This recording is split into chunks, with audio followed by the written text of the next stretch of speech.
Welcome to another session where in today's class we shall discuss about solar energy. Myself, Kiran Kumar P, Assistant Professor, Department of Chemistry, ATME College of Engineering, Mysuru. As usual, the videos that I make will be helpful for students under VTU curriculum.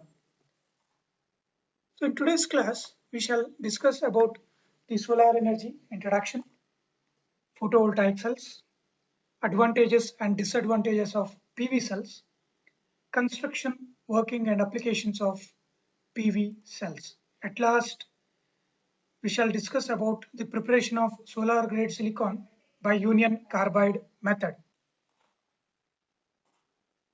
So, the radiations reaching Earth from sun, it can be converted into different useful forms of energy. That's called solar energy. The solar energy can be utilized in two different ways. The utilization of solar energy directly to convert it into electricity, and the utilization of solar energy into indirect source of energy, that is example in photosynthesis part.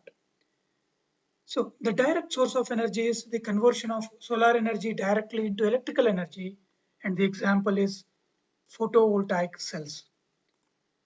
Whereas the indirect source of energy is in a biological reactions such as photosynthesis reactions. Now, a photovoltaic device is a semiconductor device which convert light energy directly into electrical energy. You can see here the animation where the solar energy is directly converted into electrical energy with the help of PV cells. You can also observe when there are shades, the voltage drastically decreases. So it directly converts solar energy into electrical energy. Let us see some importance of photovoltaic cells. Solar energy, as you all know, it is a ultimate and inexhaustible renewable energy.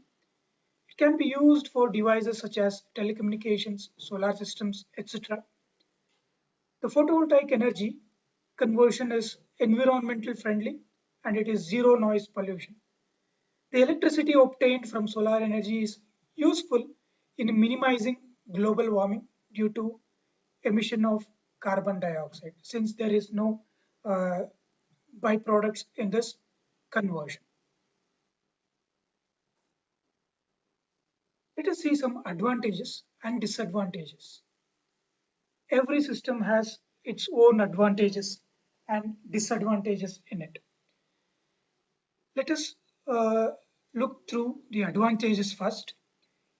PV panels provide clean energy, hence it is a green energy.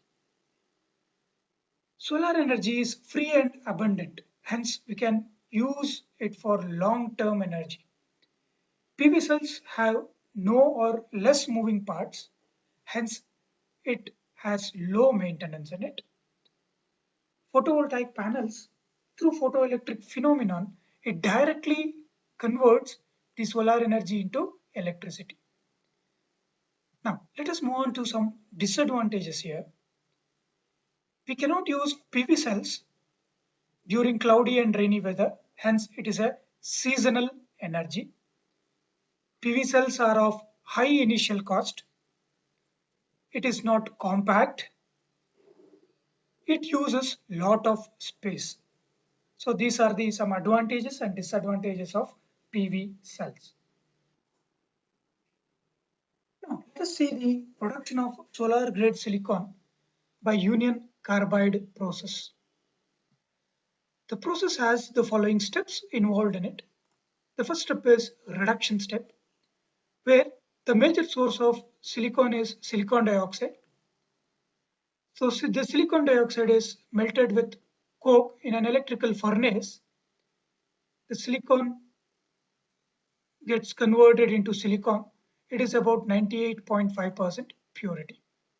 And the reaction is silicon dioxide. It is heated in presence of carbon. In an electrical furnace, silicon dioxide is converted into silicon and carbon reacts with oxygen to form carbon dioxide. And the second step is refining. In the above step, the silicon obtained has the impurities in the form of metals such as magnesium, aluminum, calcium. The molten silicon is treated with oxygen. The impurities are converted into metal silicate slag. Metal to form metal oxides, the same proportion of silicon to form silicon dioxide, they both combine with each other to form metal silicate slag. So the metal silicate slag can be removed easily through mechanical process. So what we obtained silicon from this process is called as metallurgical grade silicon. So the metallurgical grade silicon is also not suitable to produce solar grade silicon. Hence, so further, the refined silicon is treated with dry HCl at a moderate temperature in and around 300 degrees centigrade. Silicon reacts with HCl, dry HCl, to form trichlorosilane and tetrachlorosilane. So the trichlorosilane and tetrachlorosilane is further separated through fractional distillation. Tetrachlorosilane is again recycled until the trichlorosilane is obtained. So the trichlorosilane obtained is passed over a series of quaternary ammonium salt containing bed. So there will be exchange of ions, chlorine from the quaternary ammonium salt. HSiCl3 is converted into H2SiCl2. Again, it is passed over a series of quaternary ammonium salts to form monochlorosilane. At last, we get a silane. So this can be represented by an equation. You can see here trichlorosilane is passed over a quaternary ammonium bed. There will be exchange of ions, chlorine and hydrogen, to form dichlorosilane. Again, dichlorosilane, the chlorine and hydrogen will be exchanged to form monochlorosilane. At last, we get, after final exchange of chlorine and hydrogen, we get a silane from it. So the silane obtained is passed in a pyrolysis chamber. So this is a pyrolysis chamber. Assume that this is a pyrolysis chamber. It has a hot silicon bits in it. The silane obtained is passed inside a pyrolysis chamber, which in turn undergoes decomposition reaction. So hydrogen gas will be evolved to form a solar grade silicon. What we get is solar grade silicon. This is about pyrolysis reaction. So thus obtained silicon is a solar grade silicon. Now you know about the production of solar grade silicon and the steps involved in it. Let us move on to the construct working of photovoltaic cell. A photovoltaic cell mainly consists of PN junction diode. You can see in the image PN junction diode made up of silicon semiconductor device. It is constructed by two electrical contacts. It mainly has two electrical contacts. You can see here one, the metallic grid over N-type semiconductor device, another one, the sodium nitride or a silver metal back of P-type semiconductor device.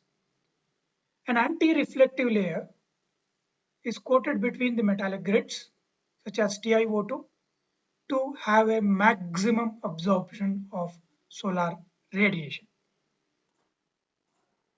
Let us see the working part. When the sunlight of required energy is incident on a PN junction diode, electrons at PN junction diode gets ejected and move to N-type semiconductor device. Since a depletion layer, PN junction, is a one-way movement. The electrons from the electrons ejected from n-type is moved from an external circuit. You can see here it is moved from an external circuit towards the p-type semiconductor device, thus generating a electric current. The movement of electrons from n side to p side generates electricity, and electrical energy is directly proportional to area of cell exposed and the light radiation and its intensity. So the electrical energy generated mainly depends upon, it is directly proportional to the area of cell exposed. If there are more cells connected with each other, there will be more electricity. Similarly, if the sunlight is more bright, more intense, the electricity will be more. This is about working.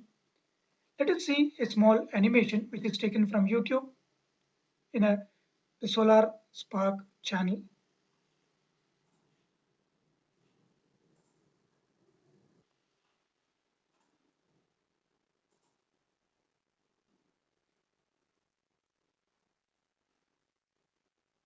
So this is a silicon semiconductor.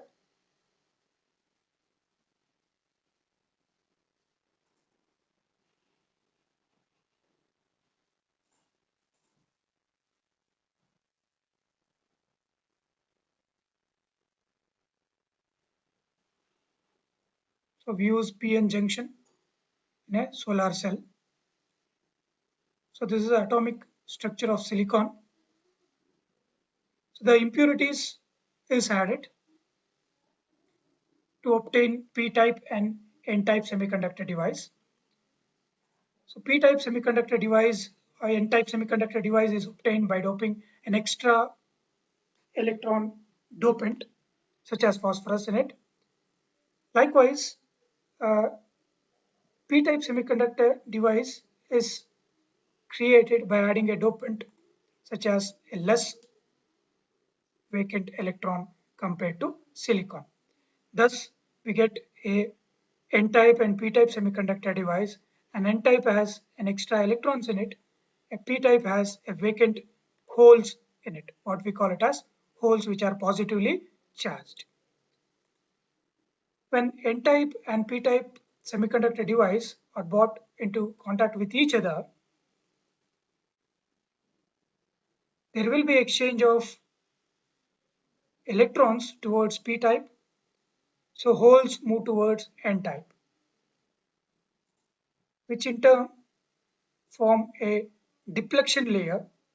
A depletion layer has a electron holes pair in it.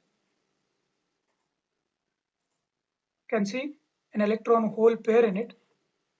So this is a depletion layer. Once a depletion layer is formed, there is no further movement.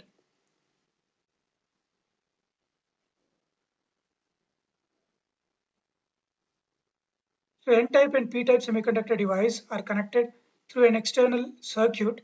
When sunlight of required energy is incident on p-n junction, the electron present here at a depletion layer gets ejected.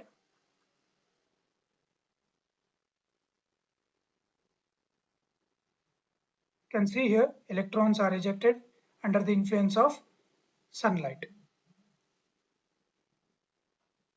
As a result, there will be an electrical instability.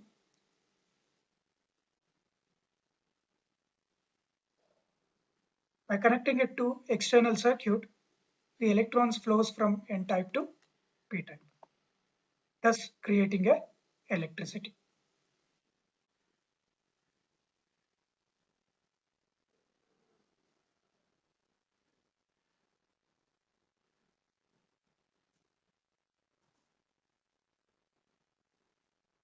Thank you.